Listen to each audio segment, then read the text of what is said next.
ಇನ್ನು ತೊಡೆಗಳು, ಇದು ಇಲ್ಲಿ ಹಿಮ್ಮಡಿಗಳಿಂದ ಹುಟ್ಟಿದ 2 ಲೋಕಗಳು ಸುತಳ ಲೋಕ ಅಂತ ಹೇಳಿದ್ದಾರೆ. ಅದನ್ನು ವಾದಿರಾಜರು ಕೂಡ ರುಕ್ಮಿಣೀಶ ವಿಡಿಯೋದಲ್ಲಿ ಹೇಳ್ತಾರೆ.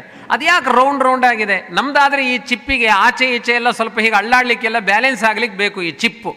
ದೇವರದ್ದು ಯಾಕೆ ಹೀಗೆ ಚಿಪ್ಪಿನ ಥರ ಇದೆ ಅಂದರೆ, ಕೆಲವರು ಬೇದೇನಿರುವಂತಹ ಕಡಲೆಬೇಳೆಯನ್ನೆಲ್ಲ ಒತ್ತಲಿಕ್ಕೆ ಒಂದು ಮರದ ಒಂದು ಹಿಡಿ ಮಾಡ್ಕೊಂಡು ಹಿಂಗೆ ಒತ್ತುತ್ತಾರೆ. ನೀವು ನೋಡಿರ್ಬೋದು, ಎಲ್ಲರ ಹೆಂಗಸರಿಗೆ ಗೊತ್ತಿರುತ್ತೆ. ಹೀಗೀಗ ಒತ್ತುತ್ತಾರೆ. ಬೇದೇನಿರುವಂತಹ ಆಲೂಗೆಡ್ಡೆ ಬೇಯಿಸಲಿಕ್ಕೆಲ್ಲ ಹಿಂಗೆ ಬೆಂದ ಮೇಲೆ, ಅರ್ಧ ಬೆಂದ ಮೇಲೆ ಒತ್ತುತ್ತಾರೆ. ಕುಟ್ಲಿಕ್ಕೆ ಹೋಗೋದು ಹೀಗೊಂದು ಚಿಪ್ಪಿನ ಥರ ಇರುತ್ತೆ. ಅದು ಕಡೆಗೋಲಿನ ಕೆಳಗಡೆ ಭಾಗದ ಚಿಪ್ಪಿನ ಹಾಗೆ.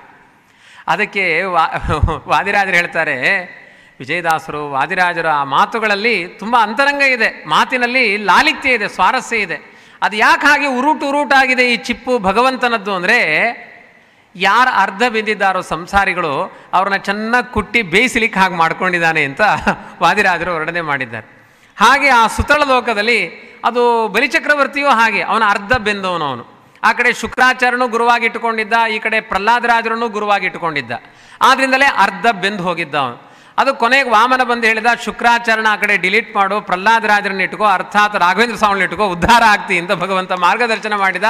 ಉದ್ಧಾರ ಆದರೂ. ಆದ್ದರಿಂದ ಇಂಥ ಒಂದು ಸುತಳ ಲೋಕದ ಆಧಿಪತ್ಯದಲ್ಲಿ ಇದ್ದು ಉದ್ಧಾರ ಆಗ್ತಾ ಇದ್ದಾನೆ ಭಗವಂತನ ಅನುಗ್ರಹದಿಂದ. 6ನೆಯ ಲೋಕ ಇಂದಿರಾಶ್ರಯ ವೈಶ್ಯಕುಲ ಜನ್ಯ ತದಾಶ್ರಯ ನಂದ ಪ್ರಭಾಶೋಭನ ಪರಮೋರುದ್ವಯವು. 2 ತೊಡೆಗಳು, ಭಗವಂತನ 2 ತೊಡೆ ಕ್ಷತ್ರಿಯ ಜಾತಿಗೆ ಕಾರಣವಾರದು. ಪಾರದಿಂದ ಶೂದ್ರ ಜಾತಿ, ತೊಡೆಗಳಿಂದ ಕ್ಷತ್ರಿಯ ಜಾತಿ ಅಂತ ಹೇಳಿದ್ದಾರೆ. 2 ತೊಡೆಗಳಿಂದ ಕ್ಷತ್ರಿಯ ಜಾತಿಗಳು ಹುಟ್ಟಿದ್ದಾವೆ. ಇಲ್ಲಿರುವ ಲೋಕ ವಿತಳ ಲೋಕ ಅಂತ ಹೇಳಿದ್ದಾರೆ. ಯಾವುದು? ಅತಳ, ವಿತಳ, ಸುತಳ ಅಂತ. ಇಲ್ಲಿಂದ ಭೂಲೋಕದಿಂದ ಕೆಳಗಡೆ ನೋಡಲಿಕ್ಕೆ ಹೋದರೆ ಇದು 2ನೇ ಲೋಕ ಆಗುತ್ತೆ. ಇದು ಕೆಳಗಡೆಯಿಂದ ನೋಡ್ತಾ ಬಂದರೆ 6ನೆಯ ಲೋಕ ಆಗುತ್ತೆ ವಿತಳ ಲೋಕ ಅನ್ನುವುದು. ವಿತಳ ಲೋಕ ಮಯನಿಂದ ಜನಿಸಿದ, ಈ ಲೋಕದಲ್ಲಿ ಯಾರಿದ್ದಾರೆ ಅಂದರೆ ಮಯನಿಂದ ಜನಿಸಿದ ಬಲನೆಂಬೋ ಧನುಜಾನಿಂದ ಪುಟ್ಟಿದ 96 ಮಾಯಗಳು ಬಲು ಸಾಂದ್ರವಾಗಿವೆ ಇಲ್ಲಿ. ಮಯಾಸುರನ ಮಗ ಬಲಾಸುರ ಅಂತ. ಆ ಬಲಾಸುರನ 96 ಮಾಯೆಗಳು, ಅದರ ಬಗ್ಗೆ ಎಲ್ಲ ವಿವರಣೆ ನಿಮಗೆ ಮಹಾಭಾರತದಲ್ಲಿ ಸಿಗುತ್ತೆ. ಮಯಾಸುರನ ಮಾಯೆಗಳೇ ಯಾವುದು, ಆ 96 ಮಾಯೆಗಳೇ ಯಾವುದು, ಹೀಗೆ ವಿಸ್ತಾರವಾಗಿ ಚಿಂತನೆ ಮಾಡಿದರೆ ತಿಂಗಳುಗಟ್ಟಲೆ ಹೋಗುತ್ತೆ ಪ್ರವಚನ. 1 ಗಂಟೆಯಲ್ಲಿ ಮುಗಿಯಲ್ಲ. 96 ಮಾಯೆಗಳೆಲ್ಲ ತುಂಬಿಕೊಂಡಿರುವ ಜಾಗ ಅದು. ಅಂದರೆ ನೋಡಿ, ಭಗವಂತನಿಗೆ ಸಕಲ ಗ್ರಹ ಬಲ ನೀನೇ ಅಂತ ಯಾಕೆ ಹೇಳ್ತೇವೆ ಅಂದರೆ, ಈ ಮಾಯೆಯೆಲ್ಲ ಅವನ ಪಾರದಲ್ಲಿದೆ, ವಿಷಗಳೆಲ್ಲ ಅವನ ಪಾರದಲ್ಲಿದೆ, ಎಲ್ಲ ಮೈಯಲ್ಲಿ ಅಂಟಿಸಿಕೊಂಡಿದ್ದಾನ ಅವನು. ಅವನು ಏನು ಬೇಕೋ ಅದನ್ನು ತನ್ನ ಆವಾಹನೆ ಮಾಡಿಕೊಂಡು ಜಗತ್ತಿನ ವ್ಯಾಪಾರಗಳನ್ನು ಮಾಡುವ ಸಾಮರ್ಥ್ಯ ಆ ಭಗವಂತನಲ್ಲಿದೆ. ಓದುವ ಜನರ ಸಂದೋಹರುಂಟು ಬಲ ಆಕಳಿಸಿದರೆ ಮುಖದಿಂದ ಪುಂಶ್ಚಲಿ ನಾರಿಯರು ಉದ್ಭವ. ಈ ಲೋಕದ ಮಹಿಮೆ ಏನು ಅಂದರೆ, ಬಲ ಅನ್ನುವ ಮಯಾಸುರನ ಮಗ ಒಂದ್ಸಲಿ ಅಂತ ಆಕಳಿಸಿದರೆ, ನೀವು ಆಕಳಿಸಿದರೆ ತೂಕಡಿಕೆ ಬರುತ್ತಷ್ಟೆ. ಅಲ್ಲಿ ಬಲಾಸುರ ಆಕಳಿಸಿದರೆ ಒಂದೇ ಬಾರಿಗೆ 100 ಜನ ಸಂಖ್ಯೆಯಲ್ಲಿ ಹೆಣ್ಮಕ್ಳು ಗಂಡು ಮಕ್ಕಳು ಸೃಷ್ಟಿಯಾಗ್ತಾರಂತೆ. ಏನಾದರೂ ನಿಮಗೂ ಆ ಶಕ್ತಿ ಕೊಟ್ಟಿದ್ರೆ ಕಥೆ ಏನು? ಪ್ರಜಾಸಂಖ್ಯೆ ಸಿಕ್ಕಾಪಟ್ಟೆ ಆಗೋಗಿದೆ. ಆಕಳಿಸಿದಾಗ ಅಕ್ಷಿ ಎಂದಾಗೆಲ್ಲ ಮಕ್ಕಳು ಹುಟ್ಟಿದ್ದಾರೆ ಅಂತ ಪುರಾಣಗಳಲ್ಲಿದೆ. ಆ ಬಲಾಸುರ ಆಕಳಿಸಿದಾಗ ಸ್ತ್ರೀ ಪುಂಶ್ಚಲಿ ನಾರಿಯರು ಉದ್ಭವ. ಅವನು ಮಂದಹಾಸ ಬೀರಿದರೆ ಅವರು ಹುಟ್ಟಿದ್ರು, ಹೆಣ್ಮಕ್ಳು ಹುಟ್ಟಿದ್ರು, ಗಂಡು ಮಕ್ಕಳು ಹುಟ್ಟಿದ್ರು.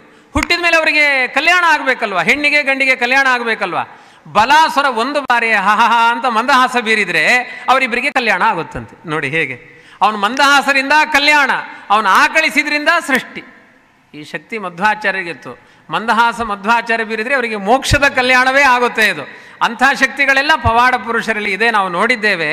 ಅದು ಆ ಲೋಕದಲ್ಲೇ ಹಾಗೆ. ಮನ ಬಂದಂತೆ ಕ್ರೀಡಿಪರೋ ಅನುರಾಗದಿ ಅಯುತ ಸಿಂಧೂರ ಬಲಸಮರು.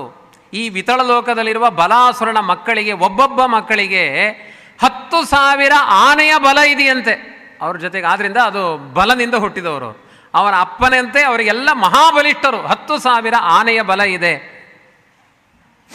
ಹಾಟಕ ನದಿಯಲ್ಲಿ ಬಂದು ಪಾನ ಮಾಡಿ ಹಾಟಕ ಸ್ವರ್ಣ ಒಂದೊಂದು ವಿಚಿತ್ರ ಭೂಷಣವ ಧರಿಸಿ ದೊಡ್ಡ ನದಿ ಹರಿತಾ ಇದೆಯಂತೆ ಅಲ್ಲಿ. ಏನು ಹಾಟಕ ನದಿ ಅಂದರೆ ಒಂದು ಮದ್ಯದ ನದಿ, ಅದು ಬಂಗಾರದ ಜೊತೆಗೆ ಹರಿಯುವಂಥ ನದಿಯೂ ಇದೆಯಂತೆ. ಅಲ್ಲೆಲ್ಲ ಅದನ್ನು ಪಾನ ಮಾಡಿ, ಮದ್ಯಪಾನ ಮಾಡಿ, ಸುವರ್ಣಗಳಿಂದ ಅಲಂಕಾರ ಮಾಡಿಕೊಂಡು ತುಂಬ ಚೆನ್ನಾಗಿ ಅವರು ಅಲ್ಲಿ ಸಂಚಾರ ಮಾಡ್ತಾ ಇರ್ತಾರೆ. ಆದರೆ ಹರಿಸೇವೆ ಎನ್ನುವ ಭಾವ ಅವರಿಗೂ ಕೂಡ ಒದಗಿ ಬರುತ್ತೆ. ಅವರೆಲ್ಲರೂ ಕೂಡ ವಿಶೇಷವಾಗಿ ಭಗವಂತನ ರೂಪವನ್ನು ಚಿಂತನೆ ಮಾಡ್ತಾ ಆ ಧ್ಯಾನದಲ್ಲಿ ನಿರತರಾಗಿರ್ತಾರೆ. ಹರಿ ಎನ್ನುವ ರೂಪವನ್ನೇ ಸ್ಮರಣೆ ಮಾಡ್ತಾ ಇರ್ತಾರೆ ಅಂತ ವಿತಳ ಲೋಕದ ಮಹಿಮೆ ತಿಳಿಯೋ. 7ನೇ ಲೋಕ ಅತಳ ಲೋಕ, ಸರ್ವ ಮೃಗ ಪಶು. ಈಗ ಭೂಮಿ ಆದ ತಕ್ಷಣ ಬರುವ ಲೋಕ ಅತಳ ಲೋಕ. ಕೆಳಗಡೆಯಿಂದ ಲೆಕ್ಕ ಹಾಕೊಂಡು ಬಂದರೆ ಅದು 7ನೇ ಲೋಕ. ಹಾಗಾದರೆ ಭೂಮಿ ಅನ್ನೋದು ಎಷ್ಟನೇ ಲೋಕ? 8ನೇ ಲೋಕ. ಹಾಗಾಗಿ ಇಲ್ಲಿ ತುಂಬ ಗಂಟು ಜಾಸ್ತಿ. ಆ ಗಂಟು ಜಾಸ್ತಿ ಆದ ಈ 8ನೇ ಲೋಕದಲ್ಲಿರುವ ಎಲ್ಲ ಗಂಟನ್ನು ಬಿಚ್ಚಲಿಕ್ಕೆ ಬಂದ 8ನೇ ರೂಪ ಯಾವುದು ಅಂದರೆ ಕೃಷ್ಣ ರೂಪ. ಅವನೆಲ್ಲ ಗಂಟನ್ನು ಬಿಚ್ಚುತ್ತಾನೆ ಅಂತ ಅರ್ಥ. ಆ ಭೂಲೋಕ ಇರೋದು ಎಲ್ಲಿ ಹೇಳಿ? ಅದು ನಾಭಿ ಹತ್ತಿರ. ಆದ್ದರಿಂದ ನೀವು ಗಂಟು ಹಾಕೊಳ್ಳೋದು ಎಲ್ಲಿ ಅಂದರೆ ನಾಭಿ ಹತ್ತಿರನೇ ಗಂಟು ಹಾಕೊಳ್ಳೋದು. ಯಾಕೆ? ಗಂಟಿರೋದೇ ಅಲ್ಲಿ. ಸಂಸಾರದಲ್ಲೇ ತುಂಬ ಗಂಟಿರೋದೆಲ್ಲಿ ಅಂದರೆ ಭೂಲೋಕದಲ್ಲಿ ಅಂತ. ಅದಕ್ಕೆ ಪ್ರತಿ ಬಾರಿ ಗಂಟು ಹಾಕೊಳ್ಳಬೇಕಾದ್ರೆ ಇದು ಗಂಟಿನ ಲೋಕ, 8ನೇ ಲೋಕ ಅನ್ನೋ ಸ್ಮರಣೆ ಇರಬೇಕು. ಇನ್ನೆಲ್ಲೂ ಗಂಟು ಹಾಕಲ್ಲ. ಪಂಚಕ್ಕೆ ಗಂಟು ಹಾಕೊಳ್ಳಿ, ಇಲ್ಲೇ ಹಾಕ್ಕೊಳ್ಳೋದು ನಾವು. ಅದು ಈ ಬಂಧನಗಳಿರೋದು ಈ ಸಂಸಾರದಲ್ಲಿ, ಈ ಭೂಮಿಯ ಲೋಕದಲ್ಲಿ ಅಂತ ಮುಂದೆ ವರ್ಣನೆ ಮಾಡ್ತಾರೆ. ಅತಳ ಲೋಕದಲ್ಲೆಲ್ಲ ಇರುವುದು ಮೃಗಪಕ್ಷಿ ಜಾತಿಗಳೆಲ್ಲ ಇದ್ದಾವೆ. ಭಗವಂತನ ಶೋಣಿ ಪ್ರದೇಶ ಅಂದರೆ ಜಗನದಿಂದ ಮೇಲ್ಭಾಗ, ಈ ಪೃಷ್ಠಭಾಗ ಅಂತೇನು ಹೇಳ್ತೇವೆ, ಅದರಿಂದ ಉತ್ಪನ್ನವಾದದ್ದು ಈ ಅತಳ ಅನ್ನುವ ಲೋಕ. ಸರ್ವ ಮೃಗಪಕ್ಷಿ ಜಾತಿಗಳೆಲ್ಲ ಇದ್ದಾವೆ, ದಾನವರಿದ್ದಾರೆ, ಕದ್ರುವಿನ ಮಕ್ಕಳೆಲ್ಲ ಇಲ್ಲಿ ಸಂಚಾರ ಮಾಡ್ತಾರೆ ಅಂತ ಅದರ ಬಗ್ಗೆ ಹೇಳಿ, ಮಾಯನ ಮಯದಿಂದಲೇ ಮಹರುತ್ತರಣ ತೆತ್ತಿಸಿ ಮುನಿ ಗೋಪುರ ಒಪ್ಪುರಿಗೆ ಬೀದಿ ಚತುರಂಗ ಮೊದಲಾದ ಶೃಂಗಾರ ಸ್ಥಳಗಳು ಮಿಥುನ ಭಾವ ಮೃಗ ಪಕ್ಷಿಗಳು.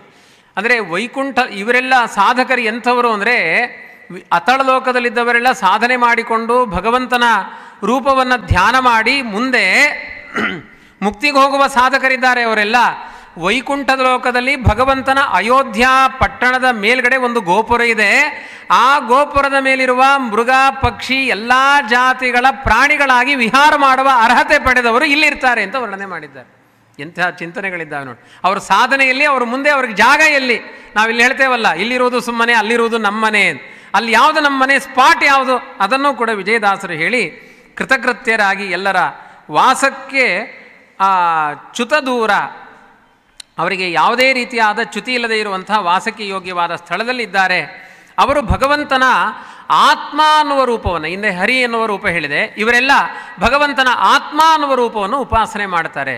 ಎಷ್ಟು ಮಾಹಿತಿಗಳನ್ನು ಕೊಡ್ತಾರೆ. ಅವನಿ ಉತ್ಪಾದಕ ತದಾಶ್ರಯವಾಗಿ ಮಿಂಚುವ ಜಾಂಬೂನದ ಭೂಮಿಯ ಬಗ್ಗೆ ವಿಸ್ತಾರವಾಗಿ ವರ್ಣನೆ ಮಾಡಿದರೆ ವಾದಿರಾಜರ ಭೂಗೋಳ ವರ್ಣನೆ ಪಂಚಮಸ್ಕಂದ ಎಲ್ಲ ತೆಗೆದುಕೊಂಡ್ರೆ ಆ ಚಿಂತನೆ ಮುಗಿಯೋದೇ ಇಲ್ಲ. ಎಲ್ಲವನ್ನು ಸಂಕ್ಷಿಪ್ತವಾಗಿ ಅವನಿ ಉತ್ಪಾದಕ ಅಂದರೆ ಭೂಮಿಯನ್ನು ಸೃಷ್ಟಿ ಮಾಡಿದ್ದು ಭಗವಂತ ನಾಭಿಯ ಪ್ರದೇಶದಿಂದ. ಮಿಂಚುವ ಜಾಂಬೂನದ ವಸನ ಸ್ವರ್ಣ ಮಂಜೀರ ಜಗನ ರವಿಯಂತೊಪ್ಪುವ ನಾನಾ ಪ್ರಕಾರದಲ್ಲಿ ನವಖಂಡವುಳ್ಳ ಜಂಬೂದ್ವೀಪ ಉಳಿದಾಗ ಭುವನ ರಾಶಿಗಳು ಅಲ್ಲಿಪ ದ್ವೀಪ ವಿವರ ಪರ್ವತ ನದಿಗಳು ಕರ್ಮ ಸಾಧನ ಮಾಡುವ ಮೃಗ ಪಶು ಪಕ್ಷಿ ಮಾನವರುಂಟು ದಿವಿಜ ದಾನವರ ಅವತಾರಗಳು ದಿವಾರಾತ್ರಿ ಎಂಬುದು ಈ ಲೋಕದಲ್ಲಿ ಸಿದ್ಧ ಕವಿಗಳು ಪೇಳುವರು ಮಹಾಪುಣ್ಯ ಮಾಳ್ಪರು ಅವಿಕಾರ ಮೂರ್ತಿ ನಮ್ಮ ವಿಜಯ ವಿಠ್ಠಲರೇಯನ ಪವನನ ಮಧ್ಯದಲ್ಲಿ ಇನಿತು ಚಿಂತಿಸುವುದು. ಭೂಮಿಯಲ್ಲಿ ಅನೇಕ ಎಲ್ಲ ಅಂದರೆ ಕೆಳಗಡೆ ಲೋಕದಲ್ಲಿ ಯಾರ್ಯಾರದ್ದಿಲ್ಲ, ಅಲ್ಲಿ ನೋಡಿ ಪಾತಾಳ ಲೋಕದಲ್ಲಿ ಸರ್ಪಗಳು ಮಾತ್ರ ಇರ್ತಾರೆ, ಒಬ್ಬರೇ ಒಬ್ಬರು ಮನುಷ್ಯರು ಸಿಗಲ್ಲ. ಆಮೇಲೆ ಮಯಾಸುರ ಲೋಕದಲ್ಲಿ ದೈತ್ಯರು ಮಾತ್ರ ಇರ್ತಾರೆ, ಒಬ್ಬರೇ ಒಬ್ಬರು ಬೇರೆ ಮನುಷ್ಯ ಜಾತಿಗೆ ಸೇರಿದವರು ಇರಲ್ಲ. ಆಮೇಲೆ ಸ್ವರ್ಗಲೋಕದಲ್ಲಿ ಆಗಬೇಕಾದ್ರೆ ದೇವತೆಗಳು ಮಾತ್ರ ಇರ್ತಾರೆ, ಅಲ್ಲಿ ದೈತ್ಯರಿಗೆ ಅವಕಾಶ ಇಲ್ಲ. ಅಲ್ಲಿ ಈ ಭೂಮಿ ಹೇಗೆ ಅಂದರೆ ಎಲ್ಲ ರೀತಿ ಕೆಳಗಡೆ ಆ 7 ಲೋಕಗಳಲ್ಲಿ ಇರೋರು ಇರ್ತಾರೆ, ಮೇಲ್ಗಡೆ 7 ಲೋಕದಲ್ಲಿ ಇರೋರು ಇರ್ತಾರೆ. ಎಲ್ಲರೂ ಇರುವ ತಾಣ ಯಾವುದು ಅಂದರೆ ಭೂಲೋಕ ಅಂತ ವರ್ಣನೆ ಮಾಡಿದ್ದಾರೆ. ಒಂದು ರೀತಿ ಅದ್ಭುತವಾದ ತಾಣ ಇದು. ಕೆಟ್ಟವರು ಇರ್ತಾರೆ, ಒಳ್ಳೆಯವರು ಇರ್ತಾರೆ, ಜರಾಸಂಧನೂ ಇರ್ತಾನೆ, ದುರ್ಯೋಧನನೂ ಇರ್ತಾನೆ, ಜೀವೋತ್ತಮನಾದ ಮುಖ್ಯ ಪ್ರಾಣನೂ ಇರ್ತಾನೆ, ಸರ್ವೋತ್ತಮನಾದ ಭಗವಂತನೂ ಬರ್ತಾನೆ, ಬ್ರಹ್ಮದೇವರು ಬರ್ತಾರೆ. ಇಂಥ ಅದ್ಭುತವಾದ ಲೋಕ ಭೂಲೋಕ. ಪುಣ್ಯ ಸಾಧನೆಗೆ ಜಾಗ ಇರುವುದು ಈ ಭೂಲೋಕದಲ್ಲಿ ಮಾತ್ರ. ಅದರಲ್ಲಿಯೂ ಕೂಡ ಭೂಲೋಕದಲ್ಲಿ ಪುಣ್ಯ ಸಾಧನೆ ಆಗುವುದು ಹೇಗೆ ಅಂದರೆ ಎಷ್ಟು ಸೂಕ್ಷ್ಮ ಒಂದು ನಾಡಿಗಳನ್ನು ಹಿಡಿತಾರೆ ನೋಡಿ ವಿಜಯದಾಸರು. ಪವನನ ಮಧ್ಯದಲ್ಲಿ ಇನಿತು ಚಿಂತಿಸಬೇಕು. ಮುಖ್ಯ ಪ್ರಾಣ ಅಂತರ್ಯಾಮಿಯಾದ ಭಗವಂತ ಅಂತ ಚಿಂತನೆ ಮಾಡಿದಾಗಲೇ ಪುಣ್ಯ. ಜೀವೋತ್ತಮನ ಜೊತೆಗೆ ಚಿಂತನೆ ಮಾಡುವರು ಸಾಧಕರು ಅಂತ. ಬರೀ ಹರೇ ರಾಮ ಹರೇ ಕೃಷ್ಣ ಅಂದರೆ ಮೋಕ್ಷ ಆಗಲ್ಲ, ಮಧ್ವಾಂತರ್ಗತ ವೇದವ್ಯಾಸ ಅಂದವರಿಗೆ ಮೋಕ್ಷ ಆಗುತ್ತೆ ಅಂತ ಪರಮ ಸಿದ್ಧಾಂತವನ್ನು, ಜೀವೋತ್ತಮ ಸಿದ್ಧಾಂತದ ಜೊತೆಗೆ ಸರ್ವೋತ್ತಮ ಸಿದ್ಧಾಂತವನ್ನು ಸ್ಥಾಪನೆ ಮಾಡಿಕೊಡ್ತಾರೆ. ಕೊನೆಗೆ 9ನೇ ಲೋಕ, ಅದನ್ನು ಭುವರ್ಲೋಕ ಅಂತಲೂ ಕರೀತಾರೆ, ಅಂತರಿಕ್ಷ ಲೋಕ ಅಂತಲೂ ಕರೀತಾರೆ. ಆ ಲೋಕ ವ್ಯಕ್ತವಾಯಿತು ಭಗವಂತನ ಉದರದಿಂದ. ಅಂತರಿಕ್ಷ ಲೋಕ ಉತ್ಪತ್ತಿಯಾಯಿತು. ಮೇಘಮಂಡಲಗಳೆಲ್ಲ ಅಲ್ಲೇ ಇದೆ, ದಿಕ್ಪಾಲಕರು ಅಲ್ಲಲ್ಲೇ ಇದ್ದಾವೆ, ದಿಕ್ಪಾಲಕರೆಲ್ಲ ಇದ್ದಾರೆ. ಅವರೆಲ್ಲ ಬಂಗಾರದಿಂದ ಅಲಂಕೃತವಾಗಿ ಬಂಗಾರದ ಬೆಟ್ಟಗಳಲ್ಲಿ ವಾಸ ಮಾಡ್ತಾರಂತೆ. ಅಂತರಿಕ್ಷ ಲೋಕದಲ್ಲಿ ದಿಕ್ಪಾಲಕರೆಲ್ಲ ಭಕ್ತವತ್ಸಲ ಶಿಂಶುಮಾರ ರೂಪಿಯಾದ ಪರಮಾತ್ಮನನ್ನು ಈ ಅಂತರಿಕ್ಷ ಲೋಕದಲ್ಲಿ ಚಿಂತನೆ ಮಾಡಬೇಕು.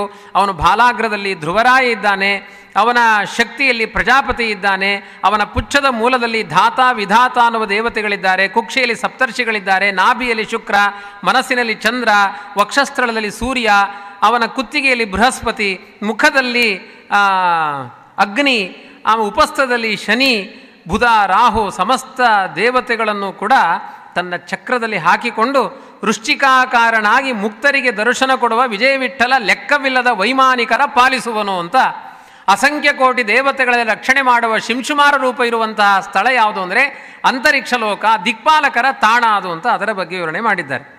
10ನೇ ಲೋಕ ಸುರಲೋಕೋತ್ಪಾದಕ ತದಾಶ್ರಯ ತದ್ಭಿನ್ನ ಪರಮಸುಂದರ ವಿಗ್ರಹ ನಿತ್ಯ.